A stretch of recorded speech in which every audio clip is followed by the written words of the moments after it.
Selamat datang kembali di Confucius ID. Sekarang saya akan melanjutkan manhwa kesukaan kalian, SSS Suicide Hunter. Aku memegang master untuk waktu yang lama.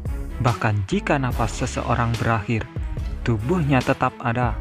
Kematian master adalah hal yang kejam dan tanpa ampun. Tuan, beberapa lama kemudian, aku mendengar suara yang memanggilku. Para prajurit berseragam hitam, para elit dari kultus iblis mengelilingku. Bahkan saat aku diam-diam berpegang pada master, pertempuran baik dan jahat berkecamuk. Akhirnya kultus iblis memenangkan perang. Karena kami berada di tengah-tengah perkelahian, kami tidak dapat memastikannya. Tapi beberapa anggota sekte tidak sengaja mendengar bahwa pemimpin sekte kami memanggilmu murid. Para prajurit itu bertanya dengan gugup, "Tuan, apakah kamu penerus Heavenly Demon Nim?" Aku melihat sekeliling.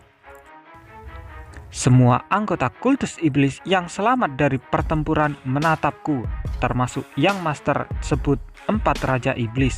Beberapa dari mereka mimisan, bibir terpotong, lengan dipotong, semuanya berlumuran darah, menunggu jawabanku dengan nafas tertahan. Aku tidak tahu apakah bukankah pemimpin sekte kami menerimamu sebagai murid? Tepat sekali, aku memeluk tubuh master yang dingin sedikit lebih erat. Aku adalah murid master. Wajah pria itu mengeras. Jika pemimpin sekte kami menerimamu sebagai muridnya, dia pasti mengajari kamu Infernal Heavens Demonic Art. Permintaan ini mungkin tidak sopan, tapi tolong Tuan, peragakan Infernal Heavens Demonic Art di depan kami. Nada suaranya sopan, tapi yang dia maksud dengan jelas adalah dia tidak percaya aku adalah murid Heavenly Demonim. Tanpa bukti, aku diperlakukan sebagai ahli waris hanya dengan menjadi murid master. Aku menyadari kemudian kenapa master begitu ragu untuk menjadikanku sebagai murid. Itu karena menjadi murid langsung dari Heavenly Demon berarti mewarisi kepemimpinan dari kultus iblis. Sekarang, saat kehangatan master yang terakhir meninggalkan dunia ini, jubah pemimpin sekte jatuh ke tubuhku. Baiklah, apakah cukup jika aku menggunakan? Ya, pemimpin sekte mengatakan dengan jelas bahwa jika itu tidak memuaskan, jangan terima mereka sebagai penggantiku. Kami mungkin bukan pendekar pedang terkenal, tapi kami memiliki cukup keahlian untuk membedakan keahlian individu lain. Anggota sekte lainnya mulai berbisik di sekitar kami. Hei, apa yang dibicarakan oleh iblis berdarah?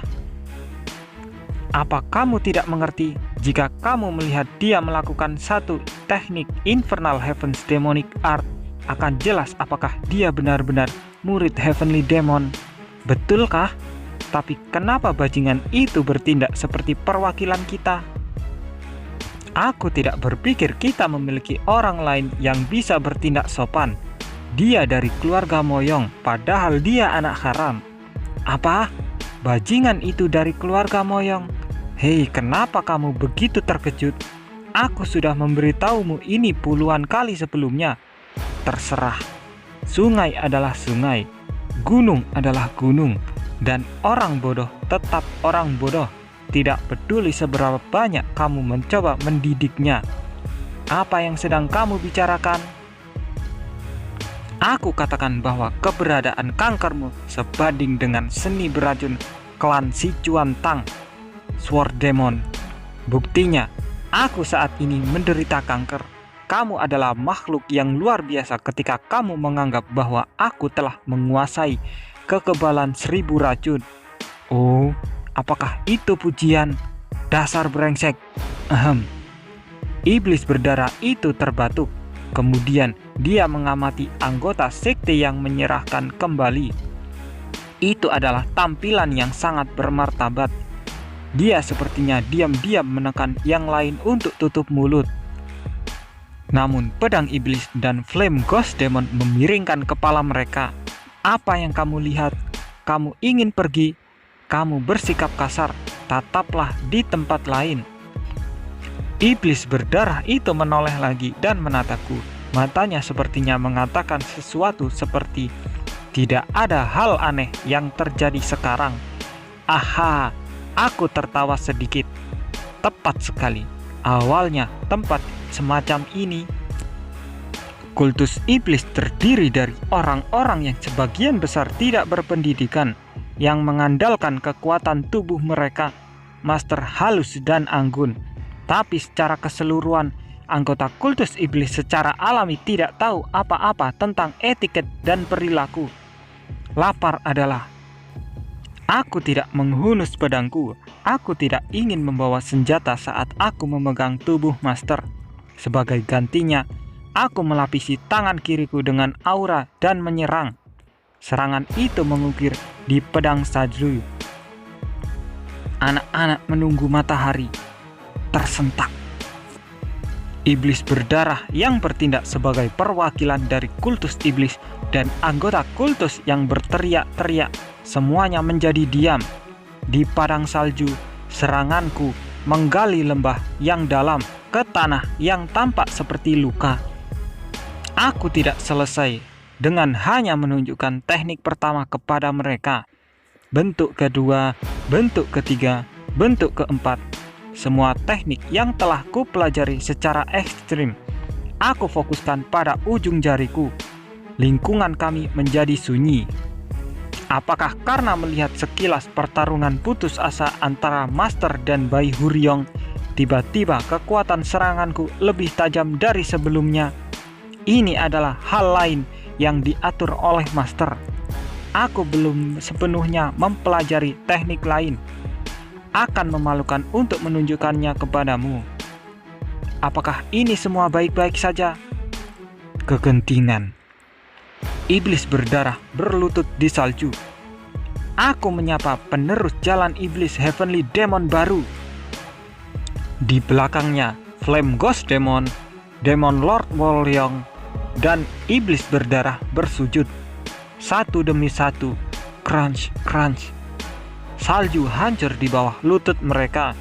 Semua anggota kultus yang selamat dari pertempuran baik dan jahat berlutut di lapangan. Kami menyapa penerus jalur iblis, pemimpin sekte kami. Aku perlahan membuka mulutku. Gelar Heavenly Demon terlalu berlebihan. Aku sudah dikenal sebagai King of Death, dan aku ingin gelar Master selamanya atas namanya. Namun, memanggilku pemimpin sekte juga berlebihan. Aku menoleh di sampingku. Bai Huryong terdiam, lengan terlipat dan mata tertutup. Dia mungkin memikirkan pertandingan melawan Master dalam pikirannya.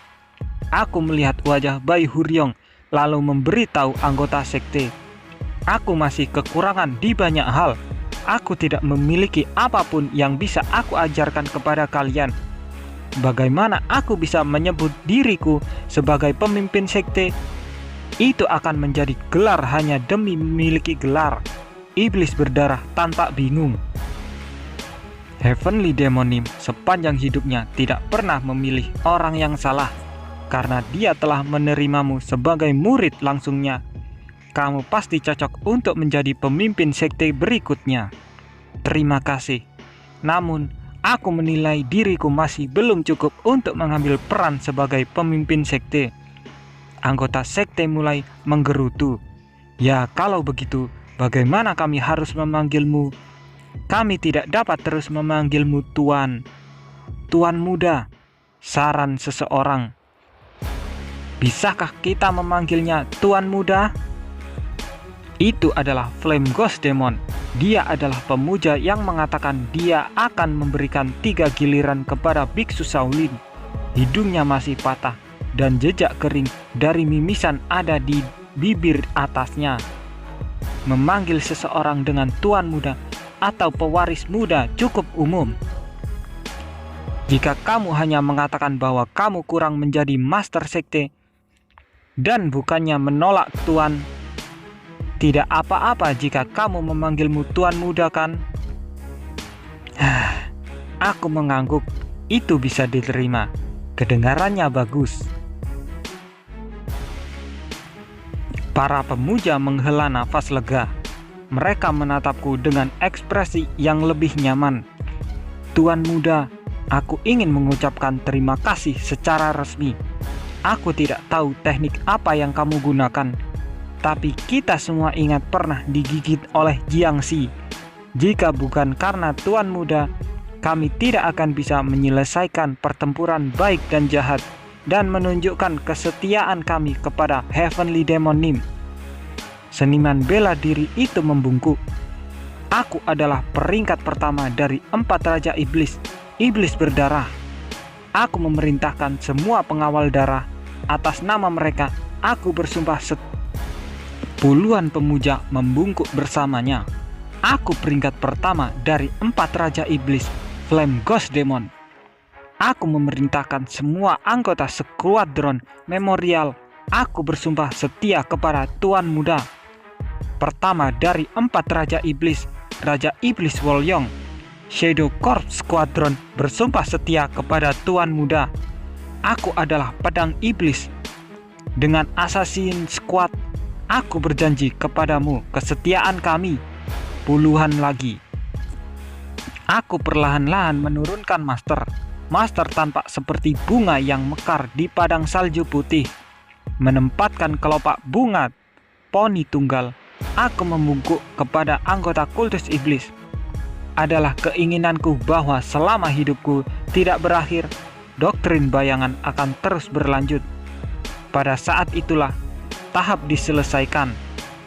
Kamu telah menyelesaikan misi membuat ulang dunia jilid 1. Sudah berapa lama aku tidak mendengar suara ini. Hari ini panggung lantai 22 telah diselesaikan. Mengumumkan kepada semua orang lagi. Hari ini panggung lantai 22 telah diselesaikan. Rasanya lama sekali sejak aku mendengar ini. Menghitung penantang. Perhitungan selesai. Tidak melepaskan sikapku, aku berbicara. Aku memiliki permintaan untuk semua orang. Tolong jaga pemakaman Master. 4 penantang diumumkan. Gunung bersalju terbelah menjadi 2 atas perintah Master. Karakter terukir di langit.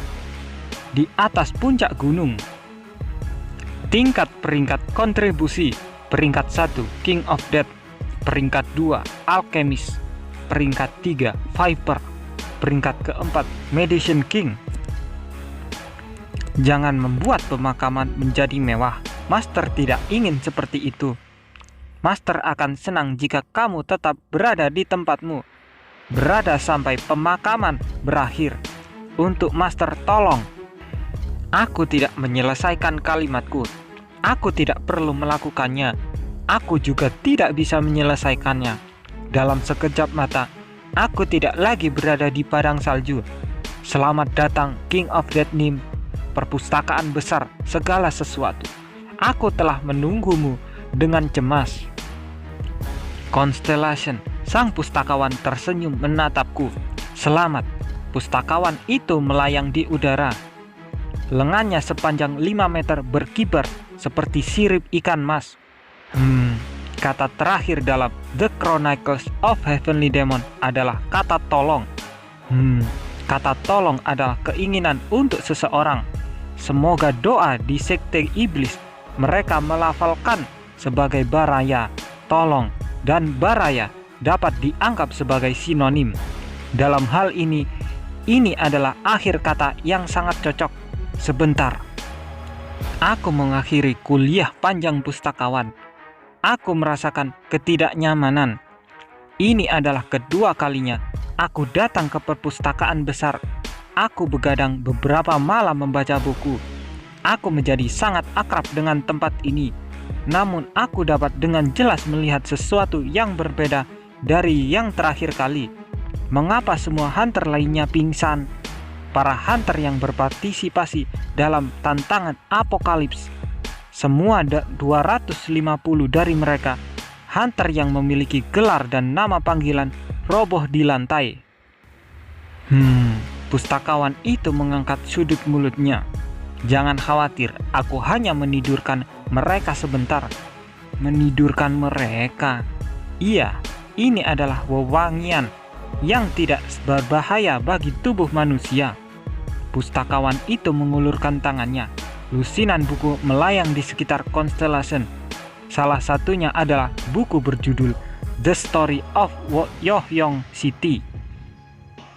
Ada banyak dunia seperti milikmu yang berkomunikasi dengan kata-kata, tapi ada juga dunia yang berkomunikasi dengan lagu dan dunia lain yang masih berkomunikasi melalui aroma. Dalam wahyu ini, orang berbicara dengan aroma amarah, aroma kesedihan, dan aroma kegembiraan. Tentu saja ada juga aroma tidur. Aku tegang dan waspada. Tolong jangan lihat aku dengan mata itu. Aku ingin berbicara dengan King of Dead Nim. Jadi aku membuat lingkungan menjadi sunyi untuk sementara waktu. Percakapan. Hal apa yang akan kamu katakan padaku setelah membuat rekan-rekanku pingsan? Rekan. Seperti yang diharapkan King of Dead Nim, kamu bisa menganggapnya sebagai barang bawaan yang melelahkan dan tidak berguna. Tapi kamu mengatakan secara alami sehingga kamu menganggapnya sebagai rekan kerja. Aku tidak punya pilihan, tapi untuk meneteskan air mata lagi di hati mengagumkan dari aku bisa melihat setiap gerakan yang dilakukan partimu dari sini. Itu seperti film. Itu adalah pemandangan yang mengharukan dan mengasihkan. Betulkah semua orang di sini pasti menyambutmu dengan antusias? Pustakawan itu terkikik. Tapi jika aku membiarkannya, itu akan sangat lama sebelum aku bisa berbicara denganmu. Karena giliranku akan didorong mundur. Pustakawan itu mengangkat bahu. Aku harus menenangkan yang lain sejenak agar bisa berbicara denganmu. Jangan khawatir, meskipun terlihat seperti ini, aku menggunakan metode paling halus untuk membuatnya tertidur. Sulit dipercaya. Aku melihat sekelilingku. Aku melihat Black Witch. Dia bersandar di rak buku dengan rambut panjang terurai. Aku mendekati Black Witch dengan ringan, mencari denyut nadinya. Berdebar, berdebar. Untunglah kulitnya tampak baik-baik saja dan pernafasannya normal.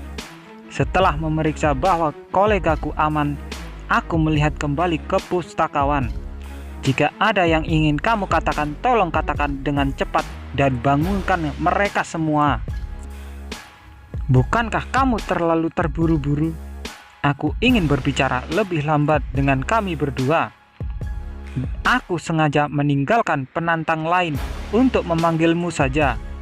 Aku belum menyelesaikan semuanya di lantai 22. Aku juga harus menemukan pedang. Lain kali. Mata pustakawan tampak seperti bulan sabit yang terbalik. Kamu bisa menyelidikinya nanti. Udara dipenuhi ketegangan. Pustakawan itu kecil, jadi beberapa orang mungkin meremehkannya. Namun dia adalah seseorang yang bisa memanggil monster aneh dari dunia lain sesuka hati. Bukankah dia menelan 50 hunter sekaligus? Terakhir kali, tidak peduli seberapa banyak aku telah mempelajari Infernal Heaven's Demonic Art, aku pasti akan kalah jika aku melawannya sekarang. Aku menelan ludahku. Apakah yang akan kamu bicarakan? Senyum pustakawan semakin dalam. Itu adalah cerita yang sangat intim. Berdebar. Pustakawan itu mengibaskan lengan bajunya dan mendarat di lantai. Dia mendekatiku dan menarik sesuatu dari lengan bajunya. Itu adalah gunting. Kenapa tiba-tiba gunting? Rambutmu cukup panjang, King of Dead Nim. Aku akan memangkasnya untukmu. Pustakawan berjingkat dan mulai memotong rambutku dengan gunting. Dia tidak memotong banyak, mungkin sekitar setengah dari rambut di belakang kepalaku. Pustakawan meletakkan rambut yang dipotong di kantong sutra merah. Kukumu juga panjang. Masalah besar jika seseorang yang mengaku sebagai seniman bela diri tidak peduli dengan kukunya. Aku akan memotongnya. Pustakawan menarik benda lain dari lengan bajunya. Itu adalah gunting kuku. Pustakawan itu meraih tangan kananku dan memotong kukuku. Dia melakukannya semua dari kelingking hingga ibu jari, dan setiap kuku dimasukkan ke dalam kantong sutra yang berbeda. Hei pustakawan Nim, iya, apa yang akan kamu lakukan dengan ini, King of Death Nim? Pustakawan itu membungkukkan punggungnya.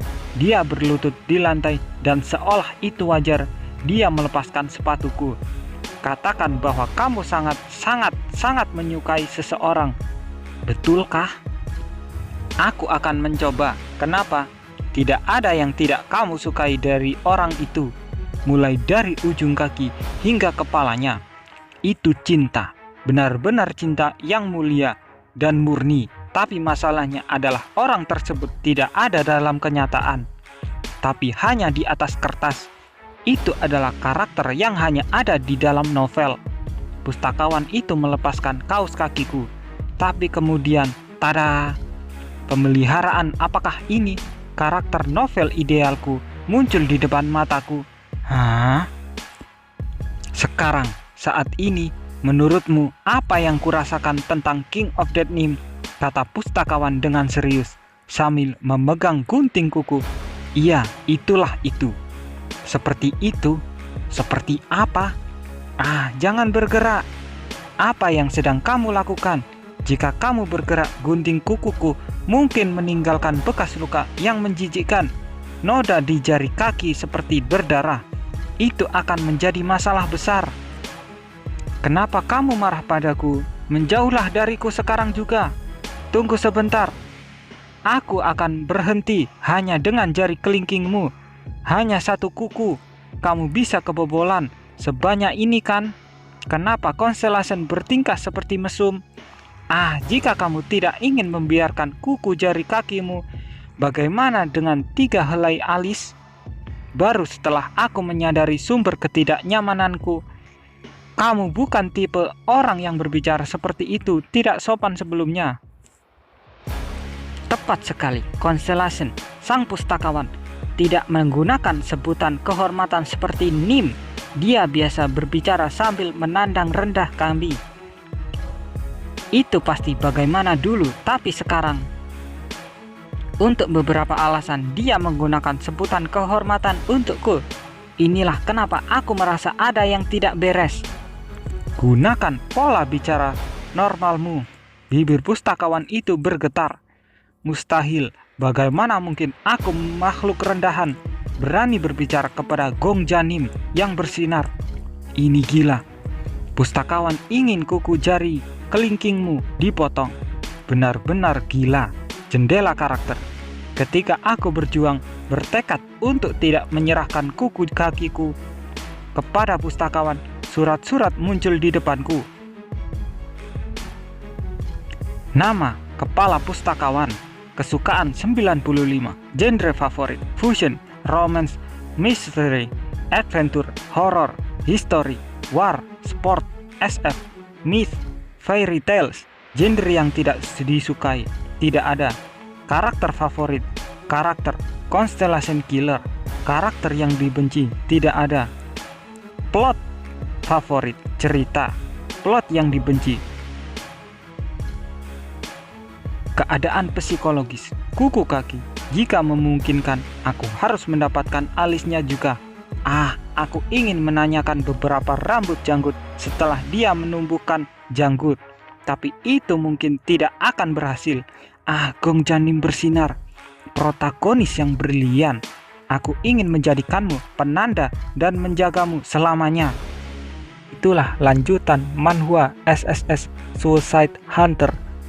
Mohon maaf jika ada salah kata, tapi jika kalian suka jangan lupa untuk like dan subscribe channel ini supaya semakin berkembang.